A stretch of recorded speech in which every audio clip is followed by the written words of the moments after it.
Welcome back to my channel Alfina an aesthetic life style.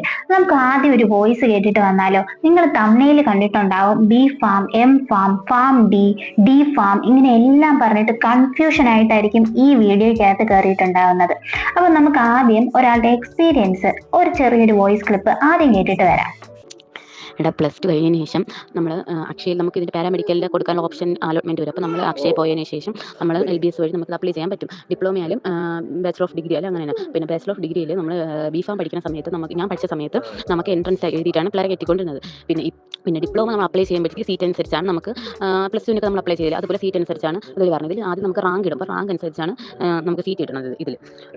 എന്നിട്ട് ഞാൻ പഠിച്ച കോളേജ് ഏതെന്ന് വെച്ചാൽ കേരള അക്കാദമി ഫാർമസിയാണ്. പക്ഷേ അവിടെ അപ്ലൈ ചെയ്യാതിരിക്കുന്നതാണ് നല്ലത്. കാരണം ഞാൻ പഠിച്ച സമയത്ത് ഒട്ടും കൊള്ളില്ലാത്ത കോളേജാണ്. കാരണം ഒരു ഫെസിലിറ്റീസോ ഒന്നുമില്ല, നല്ല ടീച്ചേഴ്സ് ഇല്ല.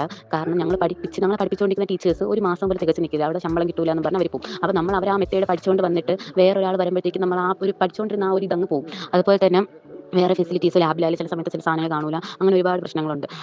പിന്നെ ഞാൻ പഠിച്ച സമയത്ത് ഞങ്ങളായിരുന്നു ഫസ്റ്റ് ബേസ്. ഞങ്ങൾ പറഞ്ഞുകൊണ്ടിരുന്നത് പുതിയ കോളേജാണെന്നും ഒന്ന് പറഞ്ഞു. നമുക്ക് ഈ കൊറോണ സമയത്തായിരുന്നു ഞങ്ങൾ അഡ്മിഷൻ എടുത്തതില്ല. അപ്പം ഞങ്ങളെ കൂടെയുള്ള എല്ലാ പിള്ളേരും പെട്ടുപോയാണ് ഇരുന്നത്. എങ്ങനെയെങ്കിലും 2 വർഷം പഠിച്ചിറങ്ങുമെന്ന് പറഞ്ഞാണ് ഞങ്ങൾ ഇരുന്നത്. പിന്നെ ഡൽഹി കൊള്ളാം. ഡൽഹി എനിക്ക് രണ്ടാമത്തെ സെറ്റിൽ ഡൽഹി വന്നായിരുന്നു. ഞങ്ങളപ്പോൾ തിരക്കിയപ്പോഴത്തേക്കും അത് ഓപ്ഷൻ മാറ്റാൻ പറ്റാത്തതുകൊണ്ടാണ് നമ്മൾ തിരക്കിയപ്പോൾ അത് കൊള്ളാം. നല്ല കോളേജാണ്. അവിടെ എല്ലാ സബ്ജക്റ്റും ഉണ്ട്. എന്ന് വെച്ചാൽ ബിഫാമും ഉണ്ട്, ഡിപ്ലോമ ഇൻ ഫാർമസി ഉണ്ട്, പിന്നെ ഡോക്ടർ ഓഫ് ഫാർമസി ഉണ്ട്. ഈ ഡോക്ടർ ഓഫ് ഫാർമസി എന്ന് പറഞ്ഞാൽ 6 വർഷത്തെ കോഴ്സാണ്. പിന്നെ അവിടെ റിസർച്ച് സെൻ്റർ ഉണ്ട്. അവരുടേതായിട്ടുള്ള എല്ലാ സമ്പ്രദായങ്ങളും അവിടെ എല്ലാം ഉണ്ട്.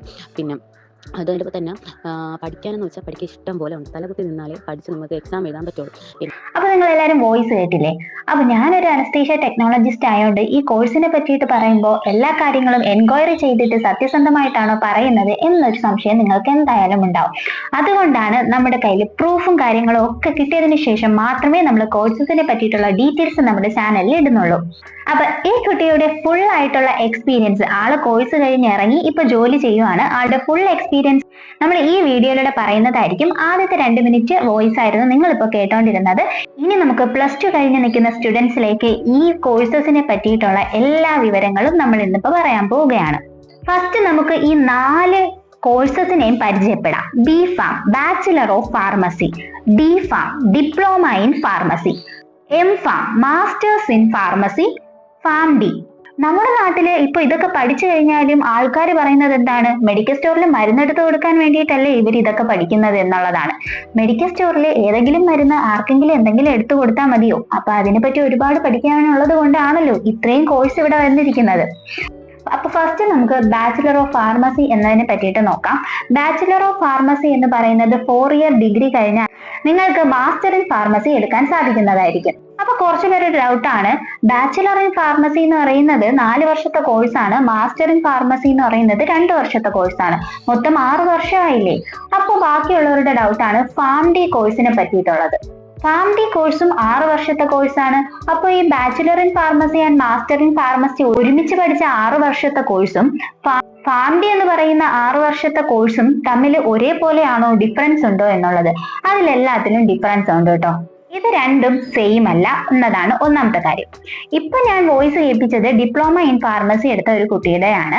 ആളുടെ എക്സ്പീരിയൻസ് നമ്മൾ പോകെ ഈ വീഡിയോയിൽ കൂടെ തന്നെ പറഞ്ഞു തരുന്നതായിരിക്കും. നിങ്ങൾക്ക് കുറച്ചുകൂടി ക്ലാരിഫിക്കേഷന് വേണ്ടിയിട്ടാണ് ഓരോരുത്തരുടെയും എക്സ്പീരിയൻസ് കൂടി ഇതിനകത്ത് ഉൾപ്പെടുത്തുന്നത്. ഏകദേശം ഞാൻ പറഞ്ഞ കാര്യങ്ങൾ ഇപ്പോഴും കൺഫ്യൂഷൻ ആയിട്ടാണ് ഇരിക്കുന്നതെന്ന് മനസ്സിലായിട്ടുണ്ട്. കാര്യങ്ങളൊക്കെ നമുക്ക് ഇന്ന് ഈ വീഡിയോയിൽ കൂടെ തന്നെ ക്ലാരിഫിക്കേഷൻ ചെയ്യാവുന്നതാണ്. അതിനു മുന്നേ എങ്ങനെയാണ് ഇതിന്റെ അഡ്മിഷൻ എങ്ങനെ നോക്കാം. അത് നമുക്ക് കീം എന്ന് പറഞ്ഞിട്ടൊരു എക്സാം ഉണ്ട്. അത് ഫിസിക്സ്, കെമിസ്ട്രി, മാത്സ് എന്നീ സബ്ജക്ട്സിലായിരിക്കും വരുന്നത്. അതിൽ ഫിസിക്സ് ആൻഡ് കെമിസ്ട്രി വരുന്ന സബ്ജക്ട്സിലുള്ള എക്സാം നിങ്ങൾ ഉറപ്പായിട്ടും എഴുതിയിട്ടുണ്ടാകണം. ഇനി നമുക്ക് എലിജിബിലിറ്റി ക്രൈറ്റീരിയ നോക്കാം. എലിജിബിലിറ്റി വരുന്നത് സയൻസ് ഗ്രൂപ്പ് ആയിരിക്കണം +2 എന്നുള്ളതാണ്. അപ്പൊ ചില ആൾക്കാർക്ക് ഡൗട്ട് തോന്നും, സയൻസ് ഗ്രൂപ്പ് എന്ന് പറയുമ്പോൾ ബയോമാക്സ് ഉണ്ട്, കമ്പ്യൂട്ടർ സയൻസ് ഉണ്ട്, ഹോം സയൻസ് ഉണ്ട്. ഏത് സയൻസ് ഗ്രൂപ്പ് ആയാലും നിങ്ങൾക്ക് ഈ ഒരു കോഴ്സിലേക്ക് ജോയിൻ ചെയ്യാൻ സാധിക്കുന്നതായിരിക്കും. അതെന്തുകൊണ്ടെന്നാൽ ഏത് സയൻസ് ഗ്രൂപ്പ് ആയാലും അതിൽ കെമിസ്ട്രിയും ഫിസിക്സും ഒക്കെ ഉണ്ടല്ലോ. അപ്പോൾ അതുള്ളത് കൊണ്ട് തന്നെ എന്തായാലും സയൻസിൽ ഡിഫറെന്റ് ആയിട്ടുള്ള ഗ്രൂപ്പ് എടുത്തവർക്കും ഈ കോഴ്സിൽ ജോയിൻ ചെയ്യാൻ സാധിക്കുന്നതായിരിക്കും. ദെൻ പഠിക്കാൻ ഈസി ആണോ എന്ന് ചോദിച്ചു കഴിഞ്ഞാൽ ഇതൊരു വൈഡ് ആയിട്ടുള്ള ഒരു സിലബസ് ആണ്. ഇൻട്രസ്റ്റ് ഉണ്ടെങ്കിൽ മാത്രമേ ഈ കോഴ്സിലേക്ക് ചേരാവൂ. ഇതിന്റെ സിലബസിൽ ഒരുപാട് സബ്ജക്ട്സ് വരുന്നുണ്ട്. Pharmaceutics, pharmaceutical chemistry, biochemistry, pharmacology, pharmacognosy, human anatomy and physiology, pharmacy law and ethics, hospital and clinical pharmacy, drug store, അങ്ങനെ ഒരുപാട് വിഷയങ്ങൾ ഉൾപ്പെടുത്തിയിട്ടുള്ള സിലബസ് ആണ് നമ്മുടെ ഈ കോഴ്സ് എന്ന് പറയുന്നത്. അപ്പൊ കുറെ ആൾക്കാര് +1 +2 കെമിസ്ട്രി തട്ടിയും മുട്ടിയും എങ്ങനെയെങ്കിലും ജയിക്കാൻ വേണ്ടി പഠിച്ചിട്ട് വന്നവര്, അങ്ങനെയുള്ളവരും കെമിസ്ട്രി ഒട്ടും ഇഷ്ടമില്ലാത്ത ആൾക്കാരും ഈ ഒരു കോഴ്സിൽ ചേരരുത്. കാരണം കെമിസ്ട്രി എന്ന് പറയുന്നതാണ് ഇതിന്റെ ഏറ്റവും വലിയ ബേസിക്സ് എന്ന് പറയുന്നത്. കുറച്ചു പേർക്കുള്ള ഡൗട്ടാണ് MBBS 5 വർഷവും ഫാംഡി 6 വർഷവും. MBBS 5 വർഷം പഠിച്ചിട്ട് അവരുടെ പേരിന് മുന്നിൽ അവർക്കൊരു DR എന്ന ലെറ്റർ ചേർക്കാൻ പറ്റുന്നുണ്ട്. അതുപോലെ ഫാംഡിക്കാർക്ക് ചേർക്കാൻ പറ്റും എന്നുള്ളത് ഉറപ്പായിട്ടും ചേർക്കാൻ പറ്റും. DR എന്നുള്ള ഒരു ലെറ്റർ ഫാംഡി പഠിച്ച ആൾക്കാരുടെ പേരിന് മുന്നിലും ചേർക്കാൻ സാധിക്കുന്നതായിരിക്കും കേട്ടോ. പക്ഷെ അവരൊരിക്കലും ഡോക്ടർ ആകുന്നില്ല. എന്തുകൊണ്ട് ഇത് ആപ്ലിക്കബിൾ ആകുന്നു എന്ന് ചോദിച്ചു കഴിഞ്ഞാൽ, ഡോക്ടേഴ്സ് ഒരു രോഗം നിർണയിക്കുകയാണ്, ഡയഗ്നോസ് ചെയ്യുകയാണ്, കണ്ടുപിടിക്കുകയാണ്. എന്നാൽ ആ രോഗത്തിനെ മാറ്റാൻ വേണ്ടിയിട്ടുള്ള ഗുളികകളും ക്യാപ്സ്യൂളും ഒക്കെ കണ്ടുപിടിക്കണം എന്നുണ്ടെങ്കിൽ അതിന്റെ ആവശ്യം ഫാംഡിക്കാർക്ക് തന്നെയാണ്. ഓക്കെ, അപ്പൊ അതുകൊണ്ട് ഇവർ തമ്മിലുള്ള ഒരു ടീം വർക്ക് എന്ന് വേണമെങ്കിലും നമുക്ക് പറയാൻ സാധിക്കുന്നതാണ് ഈ ഒരു കോഴ്സിനെ പറ്റിയിട്ട്. പിന്നെ നോർമലി ജോബ് ഓപ്പർച്യൂണിറ്റീസ് എന്ന് പറയുന്നത് ഫാർമസിസ്റ്റ് ആയിട്ട് നിൽക്കാൻ സാധിക്കും. അപ്പൊ ഫാർമസിസ്റ്റ് ആയിട്ട് നിൽക്കുക എന്ന് പറയുമ്പോൾ പലർക്കും നമ്മുടെ നാട്ടിൽ ഇപ്പോഴും ഒരു വില ഇല്ലായ്മ, ഒരു ഫീൽ ഉണ്ട്. അത് പാടില്ല. അവർ ഇതുപോലെയുള്ള ഒരുപാട് കാര്യങ്ങൾ പഠിച്ചിട്ടാണ് നമ്മുടെ മെഡിക്കൽ സ്റ്റോറിൽ വന്ന് നിൽക്കുന്നത്. അവര് ഒരു ക്വാളിഫിക്കേഷൻ ഇല്ലാത്തവരാണ് വന്ന് നിൽക്കുന്നത് എന്നുണ്ടെങ്കിൽ നമ്മളൊരു അസുഖവുമായിട്ട് ചെന്ന് കഴിയുമ്പോൾ ഏതെങ്കിലും ഒരു മെഡിസിൻസ് ആയിരിക്കും എടുത്ത് തരുന്നത്. അത് കഴിച്ച് നമുക്ക് പണി കിട്ടാനുള്ള ചാൻസസ് ഉണ്ട്. അതുപോലെ തന്നെ ഒരു മെഡിസിൻ, ആ മെഡിസിൻ എങ്ങനെ ഉണ്ടാക്കുന്നു, അതിനകത്ത് എന്തൊക്കെ ഇൻഗ്രീഡിയൻസ് ഉണ്ട്, അത് ഒരാൾക്ക്, അതായത് പീഡിയാട്രിക്സിനും അഡൾട്ടിനും ഓൾഡ് ഏജിനും ഉള്ള എല്ലാവർക്കുമുള്ള ഡിഫറെന്റ് ആയിട്ടുള്ള ഡോസസ്, അതിന്റെ കോമ്പോസിഷൻ, അങ്ങനെ ഒരുപാട് കാര്യങ്ങൾ പഠിച്ചിട്ട് അങ്ങനെ ഉണ്ടാക്കുന്ന ഓരോ ഗുളികകളുമാണ് നമ്മുടെ അസുഖത്തിന് വേണ്ടിയിട്ട് അവർ തരുന്നതും അതോടൊപ്പം നമ്മൾ അത് വിശ്വസിച്ച് കഴിക്കുന്നതും. അപ്പൊ ക്വാളിഫിക്കേഷൻ ഇല്ലാത്ത ആൾക്കാരല്ല ഫാർമസിയിൽ നിൽക്കുന്നത് എന്നുള്ള ഓർമ്മ എല്ലാവർക്കും വേണം. പിന്നെ ഫാർമസി പഠിച്ചു കഴിഞ്ഞവർക്ക് ലൈസൻസ് കിട്ടുന്നതായിരിക്കും കേട്ടോ. അതായത് സ്വന്തമായിട്ടൊരു മെഡിക്കൽ സ്റ്റോർ ഇടാൻ വേണ്ടിയിട്ടുള്ള ലൈസൻസ് കിട്ടുന്നതായിരിക്കും. അതോടൊപ്പം BPharm പഠിച്ചു കഴിഞ്ഞവർക്ക് മുന്നോട്ട് പഠിക്കാൻ കിട്ടുന്ന ഒരു അവസരമാണ് MPharm എന്ന് പറയുന്നത്, മാസ്റ്റർ ഇൻ ഫാർമസി എന്ന് പറയുന്നത്. പിന്നെ ഇതിലൊരു ഓപ്പർച്യൂണിറ്റി എന്ന് പറയുന്നത് നിങ്ങൾക്ക് മെഡിക്കൽ സ്റ്റോറിലോ ഹോസ്പിറ്റലിലോ ഒരു ഫാർമസിസ്റ്റ് ആയിട്ട് നിൽക്കുന്നതിലുപരി റിസർച്ച് പരമായിട്ടുള്ള കാര്യങ്ങളെല്ലാം ചെയ്യാൻ സാധിക്കുന്ന ഒരു മേഖല കൂടിയാണ്. പിന്നെ നിങ്ങൾക്ക് മെഡിക്കൽ റെപ്രസെന്റേറ്റീവ്സ് ആകാം. മെഡിക്കൽ റെപ്പ് എന്ന് കേൾക്കുമ്പോൾ എല്ലാവരുടെയും മനസ്സിൽ ഓടിയെത്തുന്നത് ഹോസ്പിറ്റൽസിൽ പേഷ്യൻസിന്റെ മുന്നിൽ പേഷ്യൻസ് വെയിറ്റ് ചെയ്യുന്ന സമയത്ത് ഡോക്ടേഴ്സിനെ കയറി കണ്ട് നമ്മളെ ബുദ്ധിമുട്ടിക്കുന്ന ഒരാള് എന്നതിലുപരി അവർക്കും ഒരുപാട് എഡ്യൂക്കേഷൻ ക്വാളിഫിക്കേഷൻ ഉള്ള ആൾക്കാർ തന്നെയാണ് മെഡിക്കൽ റെപ്രസെന്റേറ്റീവ്സും. അവര് ഒരു മരുന്ന് കണ്ടുപിടിക്കുകയും ആ മരുന്ന് നമ്മുടെ ഹ്യൂമൻ ബോഡിയിൽ എങ്ങനെയാണ് പ്രവർത്തിക്കുന്നതും അതുകൊണ്ടുള്ള ഉപയോഗം എന്താണെന്നും ഒക്കെ ഡോക്ടേഴ്സിന് വന്ന് പരിചയപ്പെടുത്തുന്ന ആൾക്കാരാണ്. അപ്പൊ അവരെയും നമ്മൾ വില കുറച്ച് കാണാൻ പാടില്ല. പിന്നെ നമുക്ക് ഡ്രഗ് ഇൻസ്പെക്ടർ ആയിട്ടും ജോലിക്ക് കയറാൻ സാധിക്കുന്നതായിരിക്കും. അപ്പൊ ഇനി നമുക്ക് ഞാൻ പറഞ്ഞ ആളുടെ കുറച്ച് എക്സ്പീരിയൻസും കൂടി നമുക്ക് ഈ വീഡിയോയിലൂടെ ഒന്ന് കേട്ട് നോക്കാം. പഠിക്കാൻ ഒരുപാടുണ്ട്. അതുപോലെ തന്നെ നമുക്ക് കെമിസ്ട്രിയാണ് കൂടുതൽ അതിൽ ബേസ് ചെയ്ത് വരുന്നത്. പിന്നെ first year R subject, second year R subject ആയിട്ടാണ് വരുന്നത്. പിന്നെ അതുപോലെ തന്നെ നമുക്ക് കോളേജിൽ ഓരോ എക്സാം വെച്ച് നടത്തും. 3 എക്സാം നടക്കും. ഇൻഡെക്സ് മാർക്ക് എന്ന് പറഞ്ഞ എക്സാം ഉണ്ട്. ഫസ്റ്റ് ഇയർ സെക്കൻഡ് ഇയർ ഓരോ എക്സാം വെച്ച് തന്നെയാണ്. പിന്നെ എന്നുള്ളതെന്ന് വെച്ചാൽ നമുക്ക് ഇതിൽ തന്നെ സെക്കൻഡ് ഇയർ വരുമ്പോഴത്തേക്ക് നമുക്ക് ലോ ഉണ്ട്. അതുപോലെ തന്നെ ഇത് നമുക്ക് കോഡ് ഭാഷകളുണ്ട്. എന്ന് വെച്ചാൽ നമുക്ക് ഒരു ഫാർമസിസ്റ്റിന് മാത്രമേ മനസ്സിലാവുള്ളൂ. അപ്പം ഒരു പ്രിസ്ക്രിപ്ഷൻ വരുമ്പോഴത്തേക്ക് നമുക്ക് അത് നോക്കിയിട്ട് നമുക്ക് മരുന്നെടുത്ത് കൊടുക്കാൻ പറ്റുന്ന ഒരുപാട് കോഡ് ഭാഷകൾ പഠിക്കാനുണ്ട്. അത് കാണാൻ പഠിച്ചാലേ പറ്റുള്ളൂ. പിന്നെ കെമിസ്ട്രി എന്ന് പറയുമ്പോൾ ഫസ്റ്റ് ഇയറിൽ ബയോ കെമിസ്ട്രി ഇത്തിരി പാടാണെങ്കിലും പിന്നും കുഴപ്പമില്ല. സെക്കൻഡ് ഇയറിൽ പിന്നും കുഴപ്പമില്ല. ഫസ്റ്റ് ഇയർ ആണ് ഇത്തിരി ടഫായിട്ട് ബയോ കെമിസ്ട്രി വരുന്നത്. ഫസ്റ്റ് ഇയർ കെമിസ്ട്രി പാടാണ്.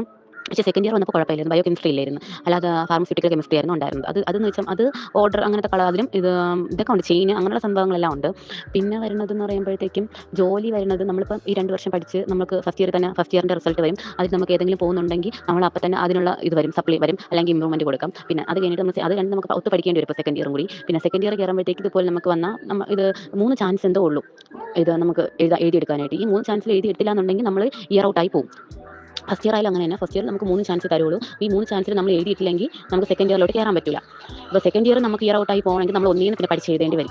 പിന്നെ ഉള്ളതെന്ന് പറയുമ്പോഴത്തേക്കും ഇത് പഠിച്ചിറങ്ങിയതിന് ശേഷം നമുക്ക് 3 മാസത്തെ ഇന്റേൺഷിപ്പ് ഉണ്ട്. നമ്മൾ കോളേജിൽ നിന്ന് ഇങ്ങനെ ലിസ്റ്റ് ചെയ്യും ഏതൊക്കെ ഹോസ്പിറ്റലിലുണ്ട് എന്നുള്ളത് നമുക്ക് വരും. അപ്പോൾ ആ സമയത്ത് നമ്മൾ നമുക്ക് ഇഷ്ടമുള്ള ഹോസ്പിറ്റലിൽ പോയി നമുക്ക് കോളേജിൽ നിന്ന് ഒരു അനക്ഷർ തരും, 2 അനക്ഷർ തരും. അതുകൊണ്ട് നമ്മൾ ഇവിടെ ഹോസ്പിറ്റൽ നമുക്ക് ഇഷ്ടപ്പെട്ട ഏത് ഹോസ്പിറ്റൽ നമുക്ക് തന്ന ലിസ്റ്റിൽ ഇഷ്ടപ്പെട്ട ഏതാണ് ഹോസ്പിറ്റൽ, ആ ഹോസ്പിറ്റലിൽ നമ്മൾ കൊണ്ടുപോയി കൊടുക്കാം. നമുക്ക് അവിടെ സീറ്റ് അനുസരിച്ചായിരിക്കും നമുക്ക് കിട്ടുന്നത്.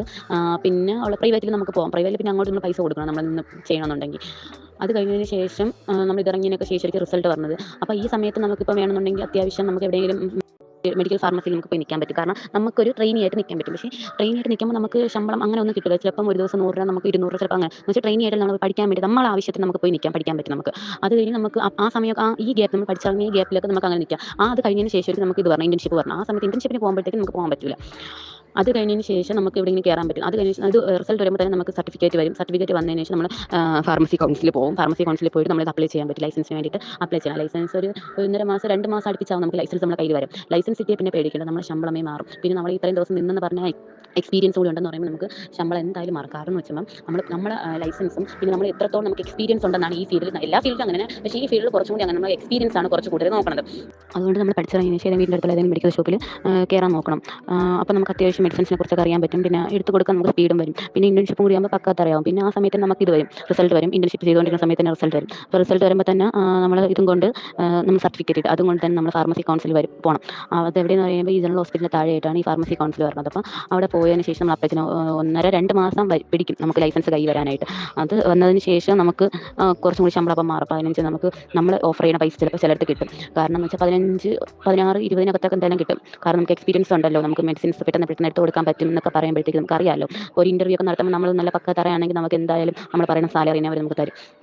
അപ്പം എന്തായാലും പഠിച്ചു കഴിഞ്ഞതിന് ശേഷം എന്തായാലും വീട്ടിൽ നിൽക്കരുത്. ഇത് ഏതെങ്കിലും മെഡിക്കൽ ഷോപ്പിൽ കയറി നിൽക്കാൻ നോക്കണം. പിന്നെ എന്ന് പറയുമ്പോഴത്തേക്കും ഈ സബ്ജക്റ്റിനെ കുറിച്ച് എനിക്ക് പറയാൻ ഉള്ളതെന്ന് വെച്ചാൽ പാടാണെന്നേ ഉള്ളൂ. പക്ഷേ പഠിച്ചെങ്ങനെയെങ്കിലും എടുത്താൽ ഓക്കെയാണ്. പിന്നെ എന്ന് വെച്ചാൽ നമ്മൾ PSC എഴുതാൻ പറ്റും. PSC 3 വർഷത്തിലൊരിക്കുന്നത് നമ്മുടെ ബേസിലായിരിക്കണമെങ്കിലും മറ്റേ ബിഫാമും ഡിപ്ലോമയ്ക്ക് ഒത്തായിരിക്കും ഇത് പറഞ്ഞാൽ PSC പറഞ്ഞത്. അപ്പോൾ 3 വർഷത്തിലൊരിക്കായിരിക്കും നമുക്ക് ഇത് PSC എഴുതാൻ പറ്റുന്നത്.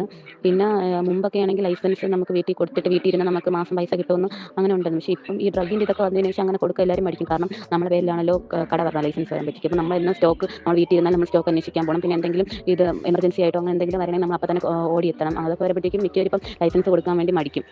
അപ്പം അങ്ങനെയുള്ള വിഷയമുണ്ട് ഇതിന്. പിന്നെ വേറെ വലുതായിട്ട് അങ്ങനെ വേറെ പറയത്തൊക്കെ വേറെ കുഴപ്പമൊന്നുമില്ല. വേറെ കുഴപ്പമൊന്നുമില്ല. ഇഷ്ടപ്പെട്ട് പഠിച്ചാൽ കുഴപ്പമില്ല.